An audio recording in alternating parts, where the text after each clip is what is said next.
Bon pour toi? C'est bon pour toi, super.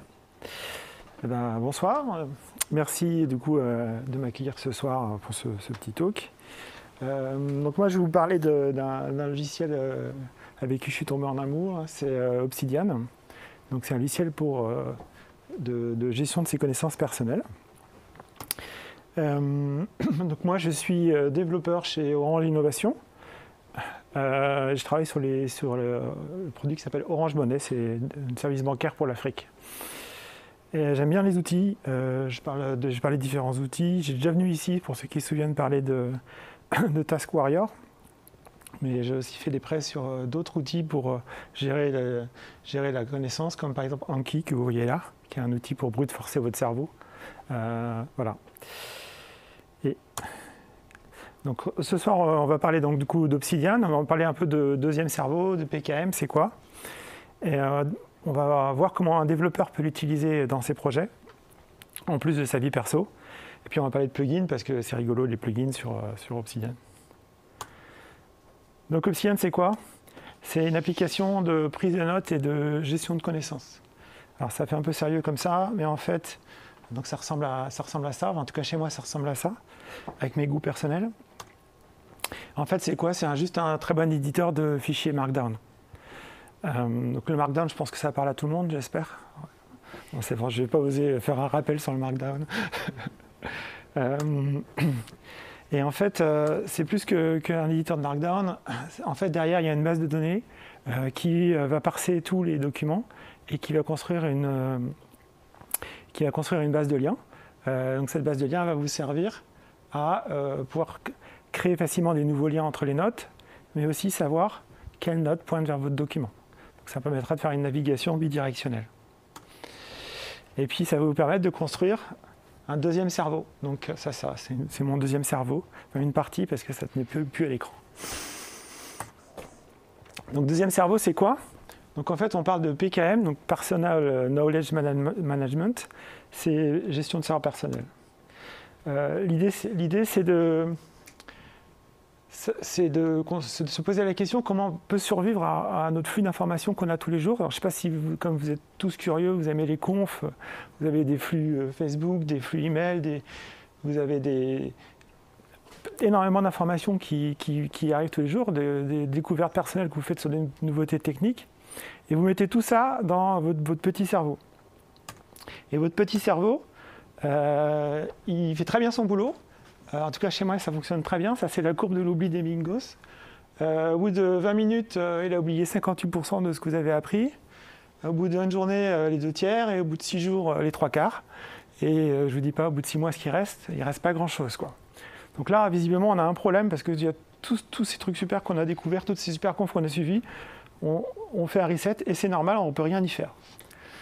Donc pour y pallier, vous pouvez noter quotidiennement tout ce que vous avez envie de retenir pour du coup pouvoir le réutiliser, le retrouver facilement. Et puis après, il faudrait le relier, l'organiser, résumer, enrichir. Ce qu'il faut, c'est pas obtenir ça. Si vous obtenez ça, vous êtes foutu parce que vous savez que vous l'avez noté quelque part, mais alors où et quand, vous avez du temps pour faire un full scan. Donc on est des développeurs, on aime bien les outils.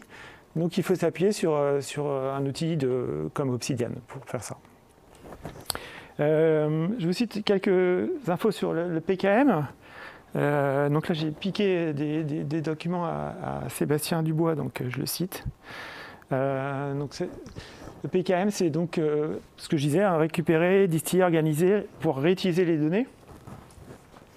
L'objectif c'est de vous créer un deuxième cerveau externe dans lequel vous pouvez avoir confiance. Et vous savez que vous allez retrouver facilement et rapidement ce qui vous intéresse.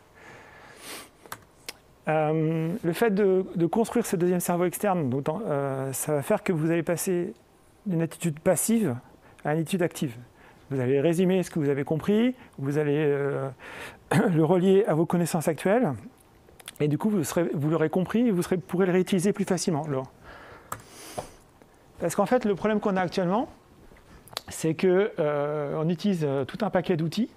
Donc là, j'en ai mis quelques-uns, les bookmarks, OneNote, Team, Keep. Vos goûts musicaux sont dans Deezer, vos amis sont dans Contact. Donc là, vous avez créé plein de silos. Et les données sont là, vous le savez. Ce qui fait la glue entre tout ça, c'est votre cerveau humain. Mais votre cerveau humain, on vient de voir qu'il ne fonctionne pas très bien. Donc, quand vous allez vouloir réutiliser tous ces savoirs pour résoudre un problème auquel vous êtes confronté ou créer du nouveau contenu, ça ne fonctionnera pas.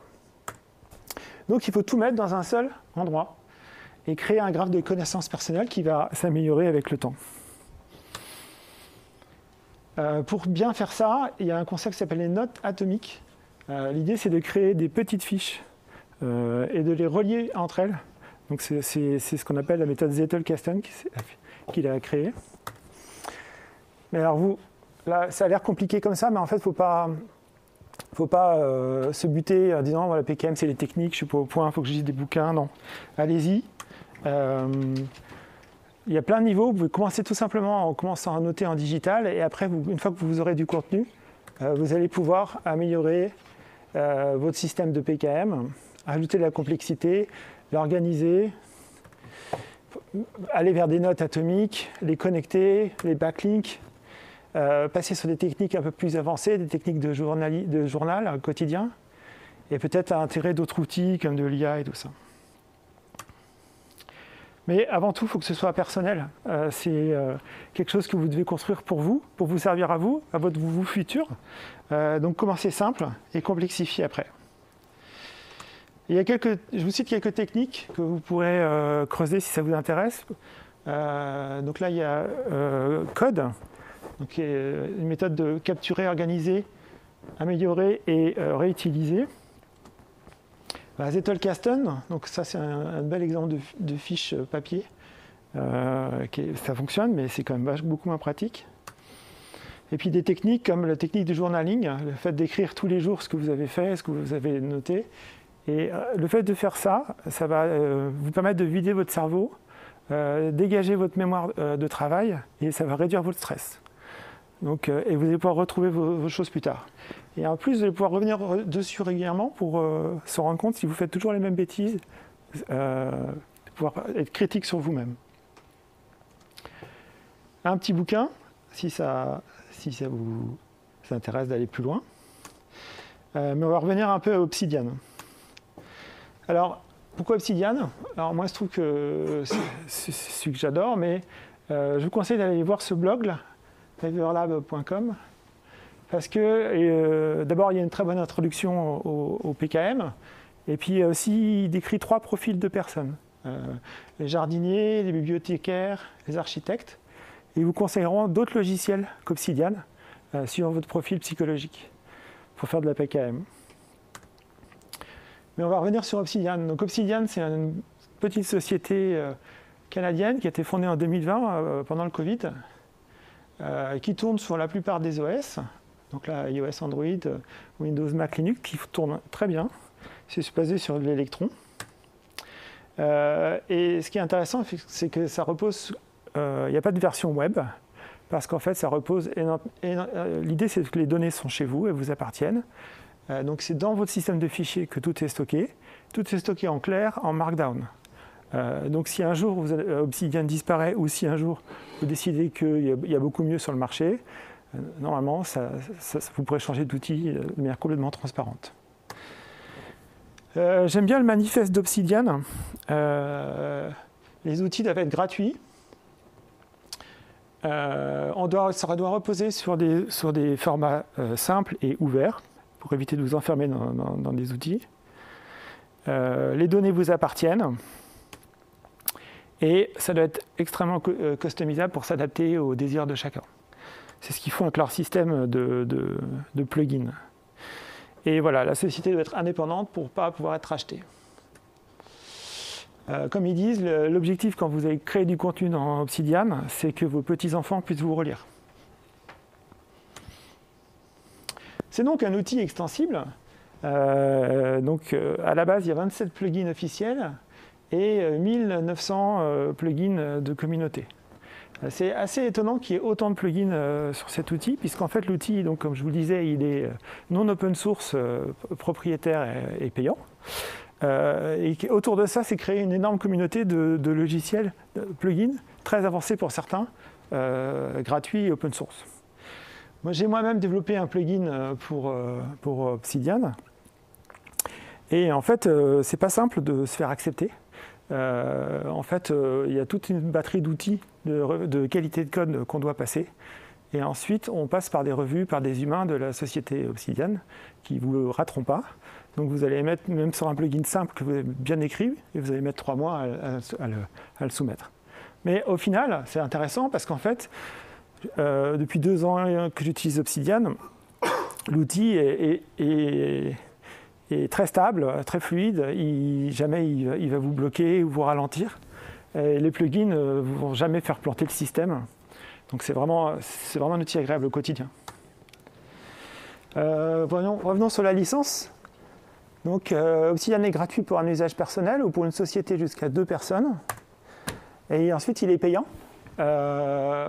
Donc $50 par an par personne pour les autres sociétés. Donc chez Orange, on en a acheté quelques licences. J'ai fait acheter quelques licences. Ça ne pose pas de problème à ma société. Voilà.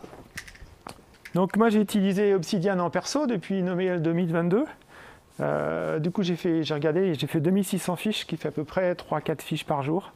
En fait ça se fait naturellement. Une fois qu'on est parti, on fait des fiches et on les relit. Et ça n'a pas été un calvaire de créer ces 2600 fiches. Tellement pas un calvaire que je me suis dit, maintenant j'aimerais bien l'utiliser aussi en professionnel. Du coup, j'ai commencé à l'utiliser sur un projet sur lequel je travaillais. Et on avait fait toute la documentation en Markdown dans le repo Git. Donc du coup, j'ai simplement ouvert le dossier avec Obsidian, attendu une dizaine de secondes, et puis j'ai commencé à l'utiliser. Et ça marchait sans aucun problème. Donc c'était très agréable. Donc j'ai fait ça pendant plusieurs mois, j'ai utilisé. Et ensuite, le projet a coulé. Et donc, je suis reparti sur un autre projet. Et là, j'ai fait de l'évangélisation. Donc, on est 3-4 personnes sur le projet à utiliser Obsidian et à coopérer sur la base d'un repo Git. Mais tout le monde ne l'accepte pas. Dans le projet, tout le monde n'est pas développeur et tout le monde n'a pas envie d'utiliser Obsidian. Du coup, on utilise MKDocs qui nous permet du coup de rendre la doc disponible sous forme d'un mini site web toujours à jour pour tous les chefs de projet qui ne veulent pas utiliser. Et pour faire ça, en fait, Orange a fait des petits plugins pour GitLab qui s'appelle To Be Continuous. Il y en a un sur la MKDocs. Donc vous prenez le plugin To Be Continuous MKDocs et vous le mettez dans votre GitLab CI et en quelques lignes, vous allez pouvoir créer votre site web avec vos pages Markdown disponibles pour tout le monde. Comme moi je suis un développeur, je développe tout le temps sur Vim, il était hors de question que ça a été dur d'utiliser autre chose. Et il se trouve qu'il y a Vim intégré dedans, c'est formidable, j'étais trop content. Donc ça m'a bien plu. Et bien sûr, comme on est des développeurs, on veut tout sauvegarder et synchroniser dans un repo Git. Il y a bien sûr un plugin Git dans Obsidian qui fonctionne très bien. Mais une fois qu'on a commencé à avoir un repo Obsidian sur son PC, on a envie de l'avoir sur son mobile. Et il ne fonctionne pas sur mobile. Il ne fonctionne pas parce qu'il est écrit en JavaScript et que ça explose la mémoire de... Et voilà, ça ne marche pas. Bon, ça ne marche pas. Il n'y a pas moyen. Donc, vous pouvez utiliser des outils externes. Sur iOS, vous pouvez utiliser Working Copy. Et sur Android, il y a un seul client Git. Je ne sais pas si vous avez fait gaffe, mais il y a un seul client Git qui fonctionne, qui s'appelle mGit. Il se trouve qu'il a été blacklisté par le Play Store parce qu'il demandait l'accès au fichier. Incroyable. Bref. Donc du coup, il n'est plus disponible sur le Play Store. Enfin, il est disponible, mais c'est une vieille version qui installe et qui vous dit d'aller installer la version qui est sur Android. Et ma géniale entreprise a décidé qu'Android c'était mal. Donc je ne peux pas l'installer. Là, c'était vraiment dur. Donc en fait, je me suis rendu compte qu'en fait, on pouvait faire la même chose avec une application qui s'appelle Termux. Et on peut créer des petits raccourcis avec le Termux Widget. Et donc là, j'ai créé plein de raccourcis pour gérer un repo Git. Voilà, si vous voulez. Si peux y aller. Voilà. Je vais vous montrer quelques autres plugins. L'idée de tous ces plugins, c'est vraiment de retrouver votre contenu. Donc pour retrouver votre contenu, il faut que vous ayez un chemin depuis votre cerveau humain vers le contenu dans votre deuxième cerveau. Donc pour ça, vous allez créer par exemple des fiches sur les gens ou un journal quotidien, et vous allez du coup pouvoir faire des points d'entrée dans votre deuxième cerveau qui vous permettent de naviguer vers le contenu. Mais il y a plein d'autres manières de faire, donc là je vous en présente d'autres. Donc là c'est un premier plugin qui s'appelle OmniSearch. Donc c'est un moteur de recherche amélioré. Vous pouvez chercher par texte, par fichier, vous pouvez taper avec plein de fautes d'orthographe, ça fonctionne. Ça va indexer les PDF qui sont dans votre repo Obsidian s'il y en a. Ça va même faire de l'OCR sur les images. Donc si vous suivez des confs et que vous n'avez pas les slides, vous faites plein de copies d'écran, vous les mettez dans votre repo Obsidian et vous pourrez retrouver le texte avec le OmniSearch. Et en fait, du coup, ça donne ce genre de choses. Là, par exemple, je cherche Neovim dans mon repo Obsidian et puis il me trouve tous les documents qui en parlent. Mais ce qui est rigolo avec ce plugin, c'est qu'il offre une API HTTP. Et donc on peut faire des trucs sympas, comme ça. Donc là, j'ai modifié la page de recherche de Google. Donc quand je cherche Neovim, il me donne les résultats sur Neovim. Et derrière, il appelle l'API HTTP de OmniSearch. Il modifie la page et il me donne les résultats de mon repo Obsidian dedans, quoi. Du coup, en fait, l'idée, c'est de ne pas isoler le repo Obsidian, de l'ouvrir un maximum dans nos outils quotidiens. Ça, c'est un autre outil. Voilà. Donc, un autre plugin, DataView. L'idée, c'est de transformer la base de données que vous avez créée, votre deuxième cerveau, en base de données. Donc, ça va tout indexer. En fait, Obsidian le fait naturellement. Et vous allez pouvoir faire des requêtes sur votre base de données. Avec, par exemple, ça c'est une manière de faire avec leur petit langage qui est semblable à du SQL. Donc là, si je fais une page dans mon repo avec mes recettes de cuisine que j'ai adorées, et que j'ai dit de me trouver toutes mes recettes de cuisine, qui sont taguées dans le dossier permanent recettes de cuisine, et de les trier par la note de ma femme. Donc voilà, ça donne ce genre de choses. Donc il me crée automatiquement une table avec les recettes de cuisine qu'on a bien aimées. Je ne sais pas. Quoi ? Le gratin de courgettes, visiblement. Je sais pas, voilà, j'ai des doutes.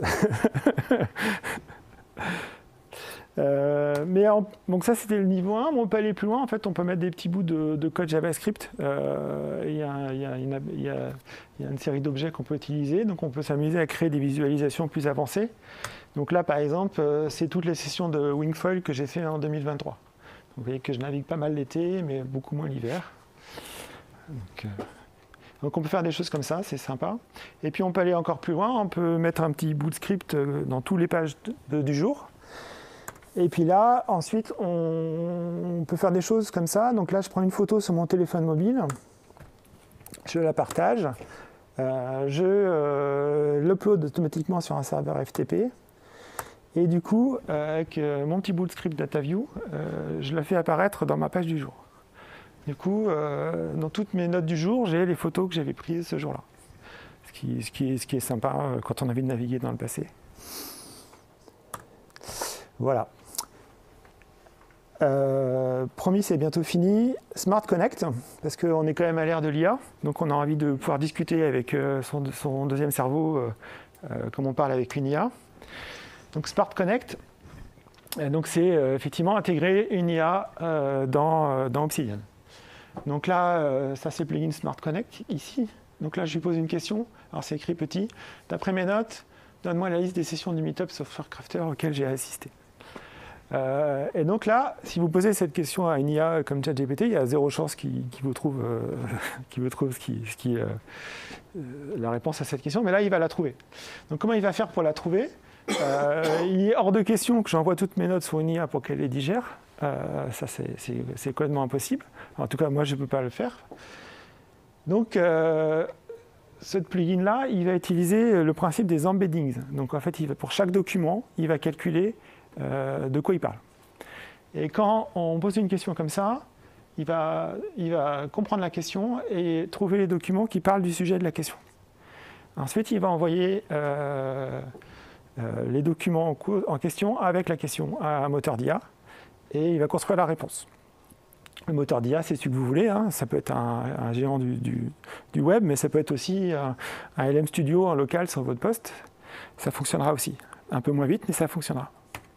Donc là, c'est la réponse à la question. Donc là, en fait, il a trouvé dans les documents, dans mon journal quotidien, que j'avais assisté déjà à des sessions, et puis il m'a mis des choses.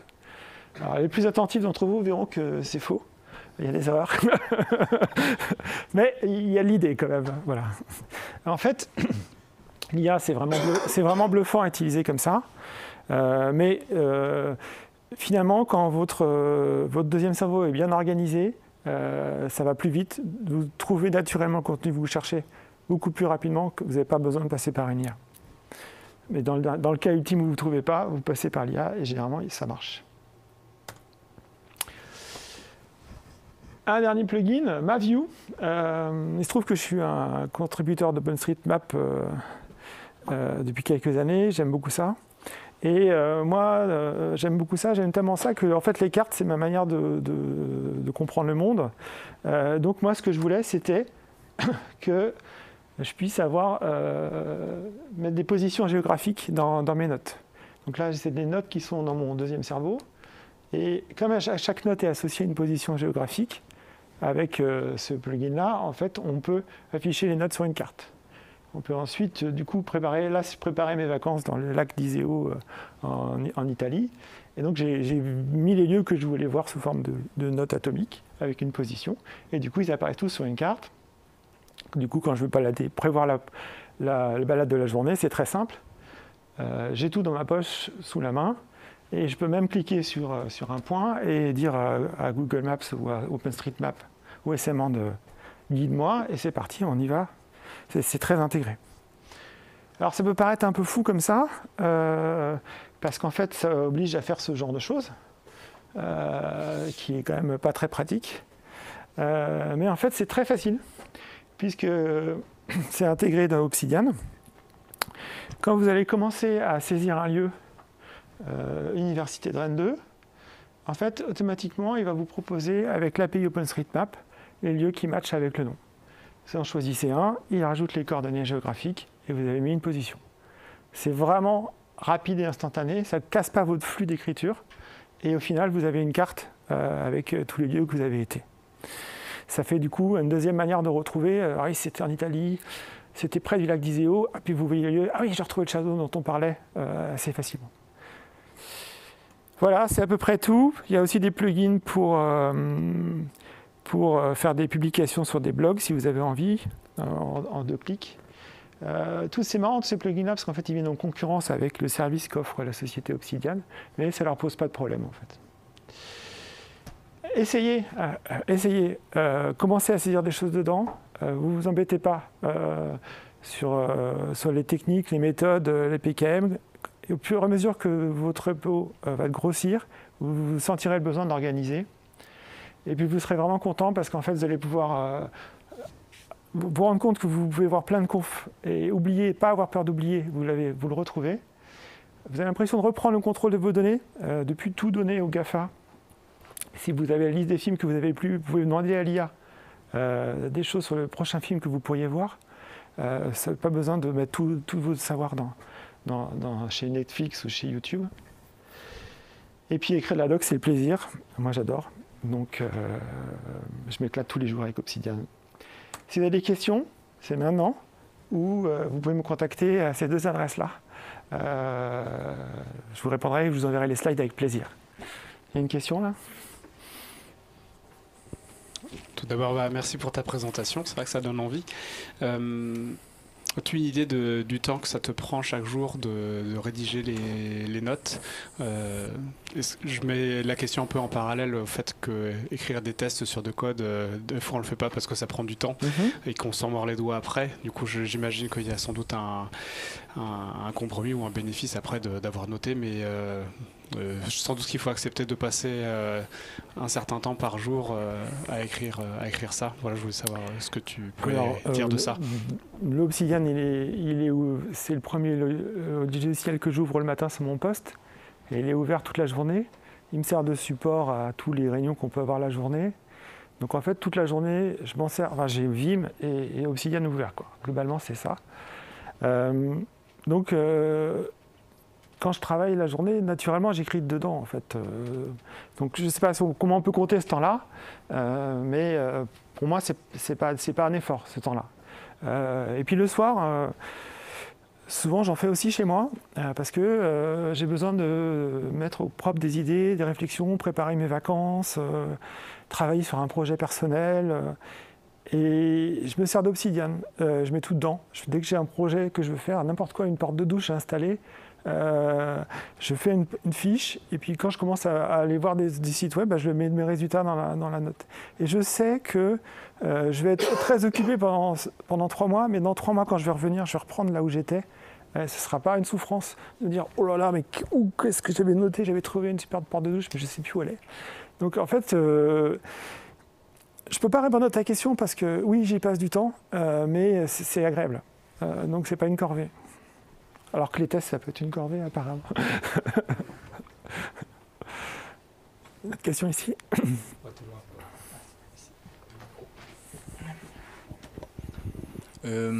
On a vu des projets pour, par exemple, gérer sa collection de photos, auto-hébergées, etc.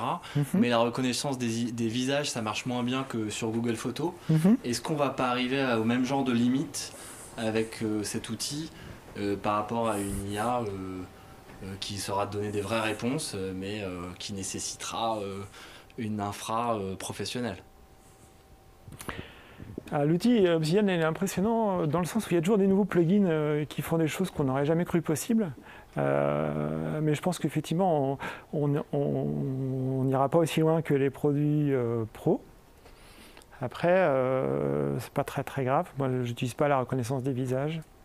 Et puis surtout, on en discutait tout à l'heure avec Benoît, j'ai de moins en moins confiance à mettre mes données, mon savoir chez les GAFA. J'ai vraiment envie de reprendre le contrôle de tout feu, ma santé, mes goûts musicaux, mes goûts cinématographiques, mes contacts. Voilà. Peu à peu, je suis en train de vider mon contact de mon téléphone pour remplacer par un Obsidian ouvert en permanence sur mon téléphone. Donc oui, il faut accepter peut-être que ça fasse un petit peu moins, mais c'est tellement agréable que c'est pas un problème.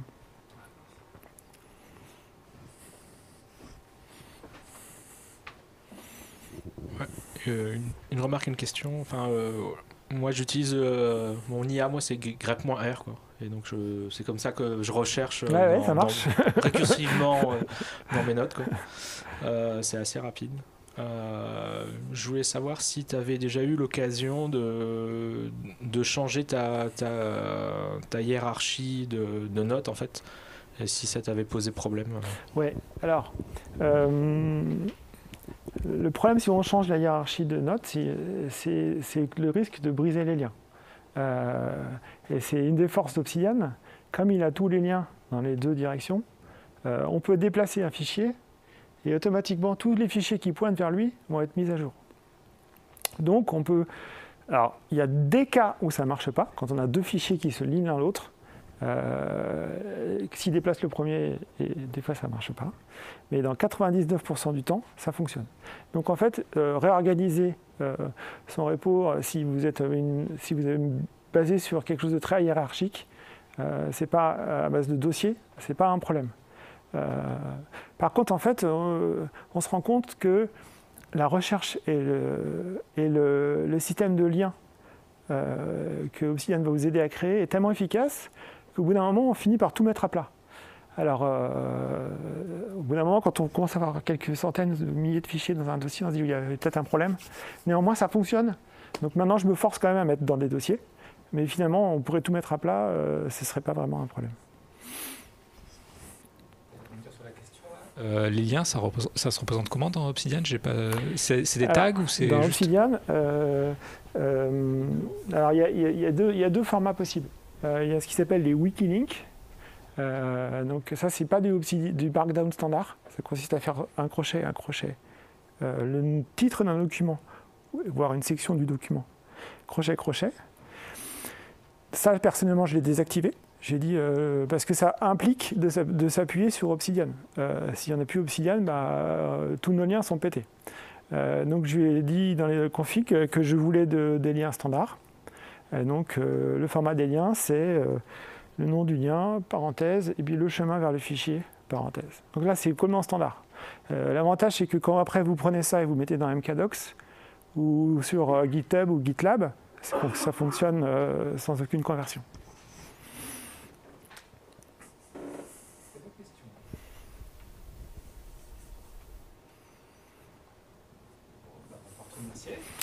C'est moi.